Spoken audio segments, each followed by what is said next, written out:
dari layanan yang yang mahasiswa pilih pada saat melakukan registrasi. Jadi untuk tutorial ini biasanya eh, UT berikan itu khusus untuk mahasiswa yang melakukan registrasinya atau yang mendapatkan beasiswa.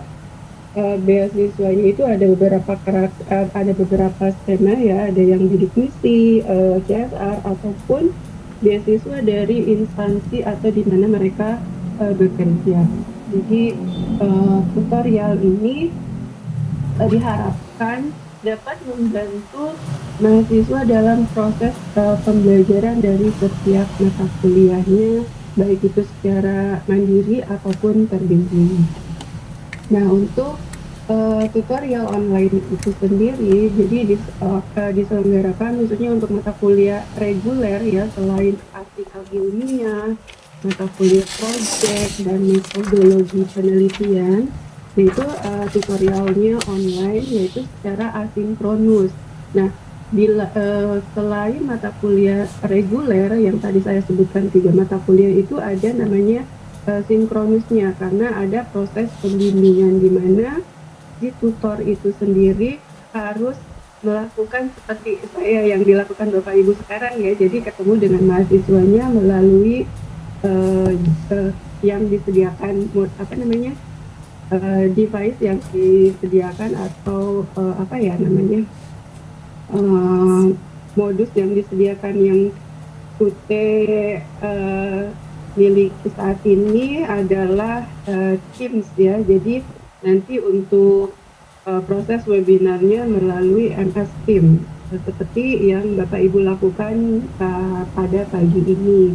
Jadi untuk tutorial online itu sendiri, di sini memuat beberapa aktivitas. Di sini ada materi yang disampaikan di setiap sesinya, kemudian di situ ada forum diskusi dan ada tugas-tugas yang harus mahasiswa kerjakan selama masa pembelajaran melalui tutorial online. Bapak Ibu, saya izin minum terlebih dahulu ya.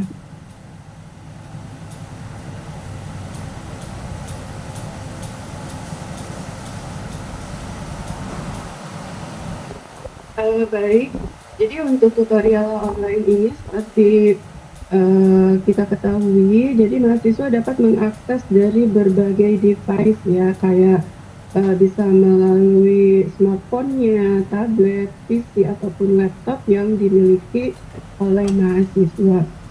Jadi walaupun mahasiswa sedang bekerja, jadi bisa mengakses dimanapun, kapanpun mereka sempat untuk melakukan tutorial online ini.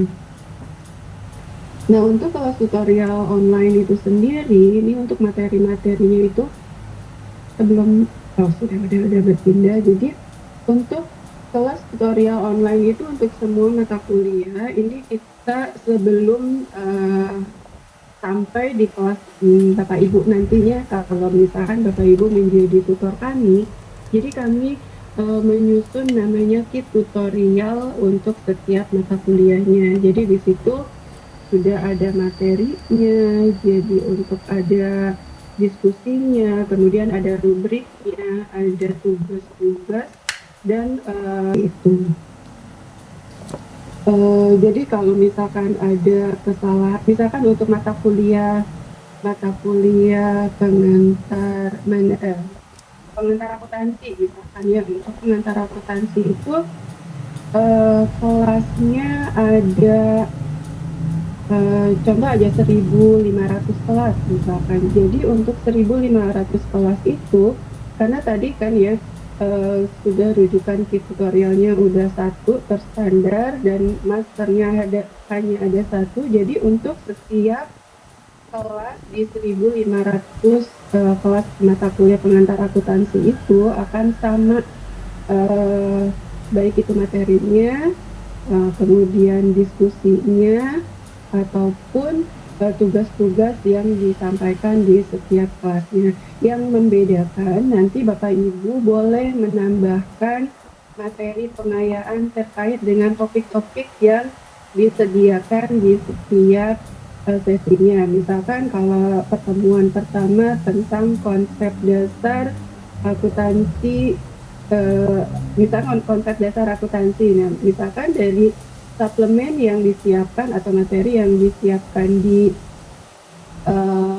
sesi satu itu, menurut Ibu, Bapak Ibu perlu ditambahkan, silakan boleh menambahkan terkait dengan materi pengayaannya ya, untuk diskusi ataupun tugas-tugasnya Bapak Ibu tidak boleh merubahnya sama sekali. Jadi seperti itu.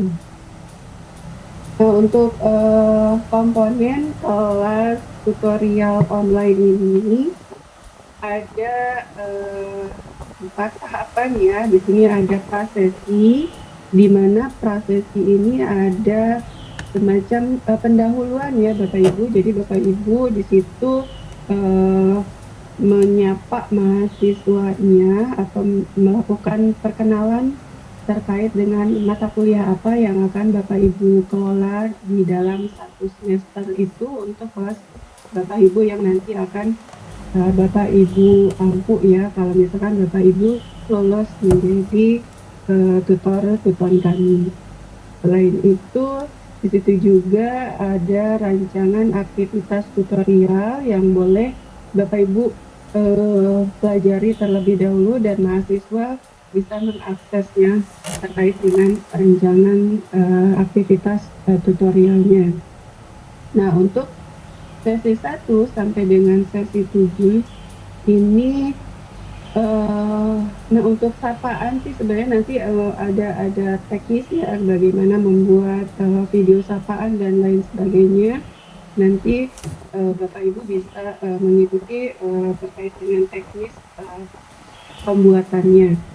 Nah, di sesi 1 sampai dengan sesi 7 itu sesi 8 ya, sesi 8 itu ada sama ya, ada form kehadiran, kemudian ada materi yang disampaikan sesuai dengan topik-topik yang ada dalam buku materi pokok di setiap mata kuliahnya. Di situ ada materi pengayaan atau OR ya, namanya Open Resource ini ya, materi pengayaan bisa melalui jurnal ataupun YouTube ataupun materi-materi lain yang berhubungan dengan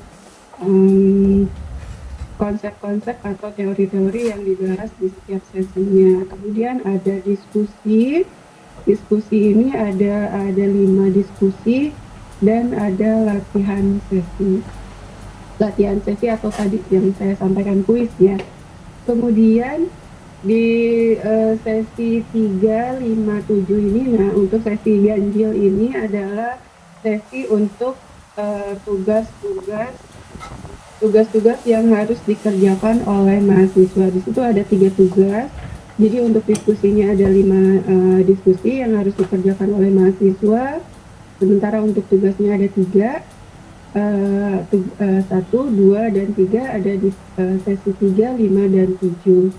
Kemudian, nah di sesi 5 ini ada namanya evaluasi tutor. Jadi evaluasi tutor ini untuk menilai kinerja Bapak Ibu selama proses pembelajaran atau selama mengelola kelas yang Bapak Ibu ampu nantinya yang akan dilakukan oleh mahasiswa. Jadi untuk sesi terakhir itu sesi 8 sama ya, di setiap sesinya ada sesi kehadiran juga, ada form kehadiran ya, ada materi, ada materi pengayaan juga. Cuma di sini yang membedakan di sesi 8 ini ada latihan akhir.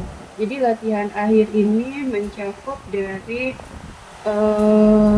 materi-materi yang ada di buku materi 1 dari modul 1 sampai dengan modul 9. Kalau mata kuliah itu 3 SKS. Kalau misalkan 2 SKS berarti bahan-bahannya itu atau materi-materinya itu dari modul 1 sampai dengan modul 6.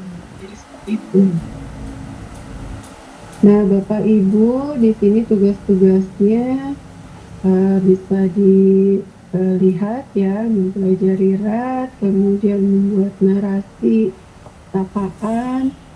Nah, yang perlu Bapak Ibu perhatikan memberikan umpan balik. Nah, ini yang wajib memberikan umpan balik, baik itu diskusi maupun tugas. Karena tanggapan ini sangat ini ya, sangat ini juga untuk mahasiswa sangat penting ya bagi mahasiswa, karena kalau misalkan masih ada kesempatan mahasiswa untuk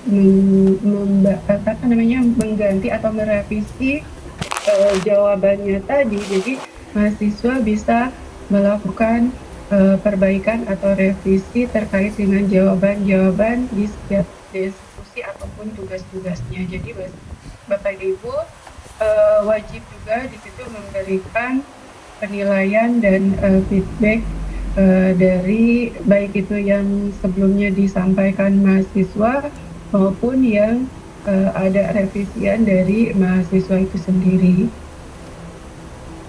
Nah, kemudian tadi ya membuat video sapaan, penjelasan singkat aktivitas belajar untuk setiap sesinya.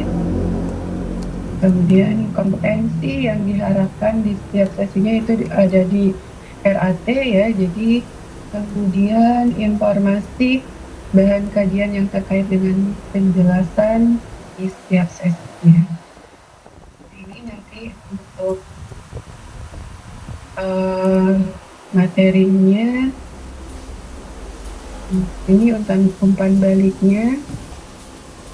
Di sini jadi untuk misalkan Bapak Ibu ingin memberikan umpan balik terkait dengan diskusi, jadi Bapak Ibu harus memberikan respon atau memberikan penguatan atas jawaban yang diberikan oleh mahasiswa. Kemudian Bapak Ibu juga boleh membuat kayak semacam rangkuman atau resume dari diskusi di setiap sesinya. Kemudian Bapak Ibu juga mungkin boleh mengirimkan, menambahkan atau ya tadi ya mengupload rangkuman atau resume dari diskusi yang ada di setiap sesinya. Jadi seperti itu ya. Kemudian nanti ini akan disampaikan oleh teman saya juga. Nah, untuk nilai diskusi ini untuk penilaiannya, jadi untuk skornya itu Bapak Ibu boleh memberikan nilai dengan rentang nilai 0 dengan skala penilaiannya itu 0 sampai dengan 100. Nah, kalau misalkan jawabannya itu ada terindikasi plagiarisme ya. Nah, Bapak Ibu bisa memberikan nilai 0 ya. Atau kalau misalkan 0 tidak terbaca, boleh misalkan diberikan nilai 10. Biasanya di bawah 40 untuk penilaian yang tadi ya terindikasi mahasiswa melakukan kecurangan untuk jawaban-jawaban yang dikirimkannya.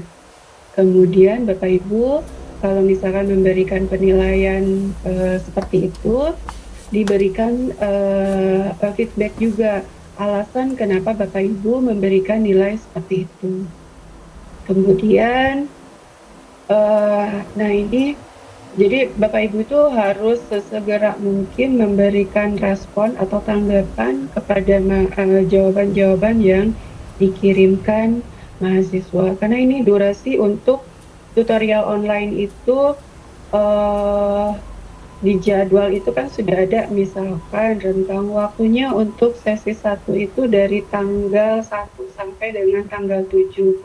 Jadi Bapak Ibu sebelum tanggal 7 itu jangan sampai di ujung-ujung baru memberikan penilaian. Jadi Bapak Ibu selama dari tanggal 1 sampai dengan tanggal 7 itu harus melihat respon-respon yang sudah dikirimkan, baik itu diskusi ataupun tugas yang disampaikan oleh mahasiswa, dan sesegera mungkin diberikan tanggapan, karena nah ini akan menjadi bahan evaluasi kami juga di prodi, bahwa kalau Bapak Ibu yang kinerjanya tidak kurang baik ya, jadi kinerjanya kurang dari sesuai dengan limit yang kami tolerir, jadi nanti ada namanya pengurangan, ataupun misalkan pengurangan kelas, ataupun Bapak Ibu tidak dipakai kembali untuk semester berikutnya. Dan untuk kelas yang Bapak Ibu kelola semester sekarang akan digantikan oleh tutor yang lainnya. Jadi Bapak Ibu sudah tidak bisa mengakses kembali kelas yang Bapak Ibu ampu sebelumnya diberikan oleh prodi manajemen. Ini nanti akan disampaikan oleh teman saya, mungkin terkait kebijakan. Apalagi ya, sebentar. Nah, untuk sama ya, untuk tugas juga, untuk skala penilaiannya itu 0 sampai dengan 100. Nah, nanti juga mungkin ada tips ya untuk supaya tidak terlewat Bapak Ibu memberikan penilaian, nanti akan disampaikan oleh teman saya, supaya tidak terkena sweeping atau terkena ini ya, kalau Bapak Ibu belum melakukan penilaian tugas-tugas yang dikirimkan ataupun diskusi yang dikirimkan oleh mahasiswa. Ini teknis saya lewati saja. Ya, untuk selanjutnya adalah nilai akhir tuton. Jadi untuk penilaian akhir tuton untuk mahasiswa ini ada 3 penilaian ya, 3 indikator. Yang pertama itu nilai kehadiran, yang kedua itu nilai diskusi dan tugas. Nah, ini bobot tugas ini kan paling besar, biasanya mahasiswa itu akan berlomba-lomba ya. Kalau misalkan nilainya kurang memuaskan menurut mahasiswa, jadi mereka akan berlomba-lomba untuk memperbaikinya sebelum batas waktu untuk pengiriman si tugas-tugasnya. Nah, ini diharapkan Bapak Ibu untuk penilaian atau feedback pada tugas-tugas ini harus dilakukan sebelum deadline dari tugas-tugas itu sendiri. Karena salah satunya ya tadi ya, kalau mahasiswa ingin melakukan perbaikan atau revisi, jadi masih ada waktu untuk mahasiswa melakukan revisi, karena menurut mahasiswa itu sangat penting sekali ya untuk menaikkan nilai yang menurut mahasiswa anggap itu saya juga misalkan mampu untuk mendapatkan nilai yang maksimal dari misalkan soal-soal yang disampaikan di tugas-tugas tersebut. Nah, kemudian jadi Bapak Ibu nanti untuk penilaiannya hanya di forum-forum yang sudah ada, jadi di situ nanti akan disampaikan oleh teman saya. Jadi itu Bapak Ibu tidak perlu melakukan perhitungan ulang ya, jadi hanya Bapak Ibu menginput nilai-nilainya saja, baik itu di diskusi maupun di tugas. Jadi nanti akan by sistem langsung dihitung untuk skor akhirnya. Nah, kemudian untuk kontribusi nilai tuton ini terhadap nilai mata kuliahnya, jadi perlu Bapak Ibu ketahui juga, jadi kalaupun misalkan mahasiswa itu nilai tutonnya bagus, misalkan 90 ya, nah, namun nilai ujian mahasiswa itu kurang dari 30, maka si nilainya tuton ini tidak bisa berkontribusi terhadap nilai akhir dari si mata kuliah ini. Jadi tetap di kami itu dilihat terlebih dahulu nilai ujiannya terlebih dahulu. Kalau nilai ujiannya lebih dari 30%, baru kontribusi nilai tutorial online itu akan bisa dimasukkan ke dalam nilai akhir mata kuliahnya. Dan untuk tuton ini hanya berlaku hanya untuk 1 semester saja. Jadi kalau misalkan mata kuliah A ini mahasiswanya mendapatkan nilai E, berarti di semester depan itu mahasiswa harus mengulang dan harus mengikuti tutorial atau proses pembelajaran untuk mata kuliah itu sendiri. Nah, untuk simulasi perhitungan kontribusi nilai ini, nah jadi seperti tadi saya sampaikan ya, kalau nilai UAS-nya 25 berarti walaupun nilainya besar, jadi tetap mahasiswa itu tidak bisa lulus untuk mata kuliahnya itu. Jadi ini perhitungannya. Nah, ini yang berikutnya adalah ketentuan umum bagi Bapak Ibu jika Bapak Ibu sudah menjadi tutor di prodi manajemen. Jadi Bapak Ibu untuk melakukan penyapaan, kalau misalnya mahasiswanya tidak aktif, di situ kan ada menu untuk melakukan chat ke mahasiswanya di Moodle e-learning kami. Jadi Bapak Ibu bisa melakukan penyapaannya atau mereminder mahasiswa-mahasiswa yang belum aktif di forum tersebut melalui email blast. Jadi seperti itu. Nah, ini Bapak Ibu juga wajib memandu mahasiswa untuk aktif ya, baik itu diskusinya, mengumpulkan tugas-tugasnya. Itu kemudian memberikan tanggapan dan penguatan ya untuk masing-masing diskusi ataupun tugas-tugasnya. Yang berikutnya memeriksa dan memberikan balikan dari tugas yang dikirimkan oleh mahasiswa. Nah, untuk selanjutnya, Bapak Ibu ini tidak diperkenankan untuk memperbaiki materi-materi yang sudah ada di kelasnya masing-masing. Misalkan materinya ini tidak sesuai dengan topik yang disampaikan di sesi ini, misalnya di minggu ini misalkan. Nah, itu Bapak Ibu tinggal lapor saja ke admin kami di prodi manajemen. Nanti admin yang akan menindaklanjuti di bawah pengawasan ketua program studi untuk menindaklanjuti kasus tersebut. Nah, untuk berikutnya, nah ini untuk ketentuan yang berikutnya adalah Bapak Ibu ini maksimum untuk mengelola kelasnya itu adalah 4 kelas. Kalau kelas untuk mata kuliah tersebut atau jumlah mahasiswa di prodi manajemen ini misalkan jumlah kelasnya banyak, jadi kemungkinan nanti kelasnya pun akan banyak. Jadi itu berdasarkan dengan jumlah registrasi mahasiswa untuk setiap mata kuliahnya. Mungkin Bapak Ibu saya minum terlebih dahulu. Selama pelaksanaan tutorial online ini, Bapak Ibu akan dilihat dan dimonitoring ya terkait dengan kinerja yang Bapak Ibu laksanakan di semester berjalan ini.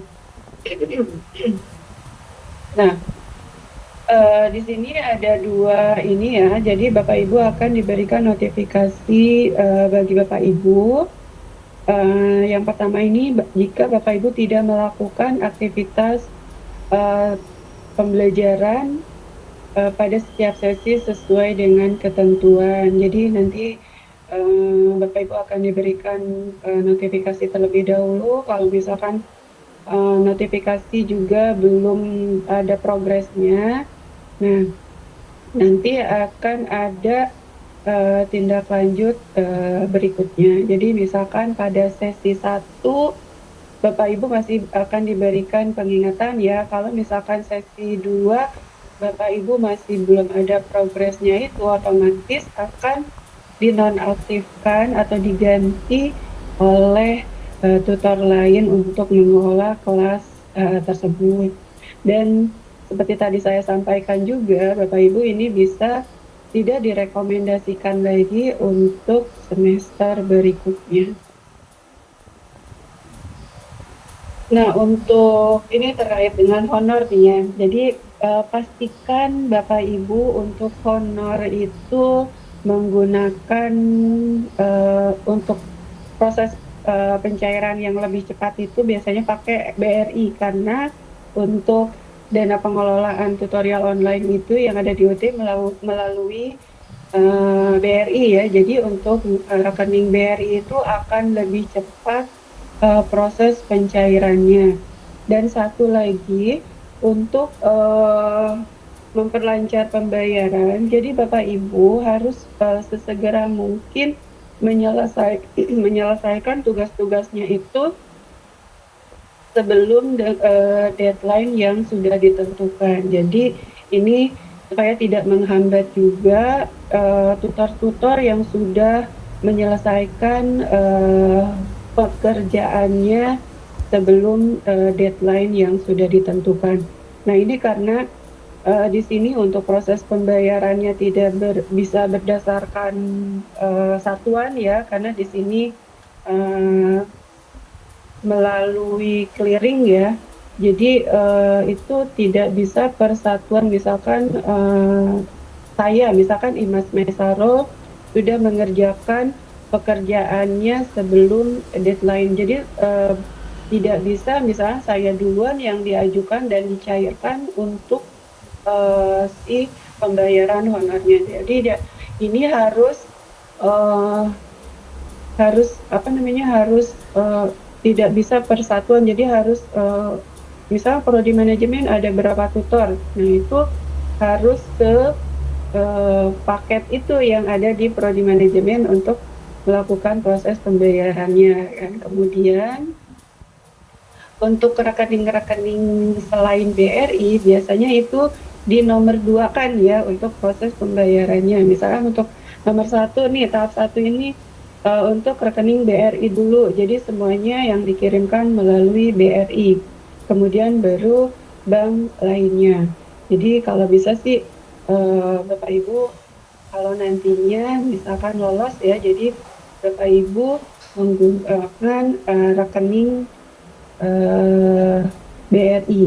Dan kalaupun ada perubahan nomor rekening, jadi Bapak Ibu segera mungkin melaporkan kepada admin kami supaya tidak terkendala dalam proses pencairannya, karena misalkan rekeningnya sudah ditutup gitu. Jadi nah itu akan merugikan Bapak Ibu juga. Jadi seperti itu ya.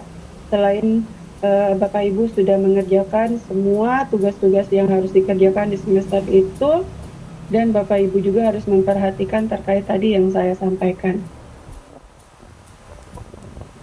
Nah, mungkin itu saja yang dapat saya sampaikan. Bapak Ibu, izin bertanya boleh? Ini mungkin karena ada sesi berikutnya, jadi untuk pertanyaannya nanti aja di sesi terakhir ya Bapak Ibu. Takutnya nanti kalau sekarang saya buka tanya jawab, nanti materi yang harusnya disampaikan oleh teman saya malah nanti tidak tersampaikan semua. Begitu ya Bapak Ibu. Mungkin itu saja dari saya. Saya serahkan ke Mbak Cynthia untuk menjelaskan terkait dengan teknis dalam pelaksanaan tutorial online itu. Demikian saya cukupkan sekian. Assalamualaikum warahmatullahi wabarakatuh.